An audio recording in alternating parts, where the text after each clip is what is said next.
In this video, I will show you how to install a WordPress plugin from a zip file. Have a premium or custom plugin that isn't available in the WordPress plugin directory?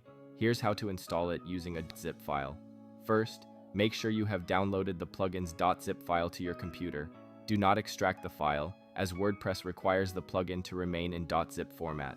Next, log into your WordPress dashboard. From the left-hand menu, go to Plugins and click Add New Plugin.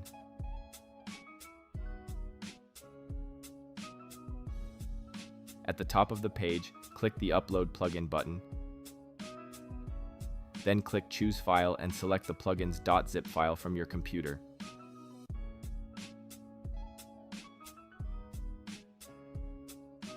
Once the file has been selected, click Install Now. WordPress will upload and install the plugin automatically. When the installation is complete, click Activate Plugin to enable it on your website. After activation, you can access the plugin settings from the dashboard menu or under the Settings section, depending on the plugin. That's how you install a WordPress plugin from a .zip file.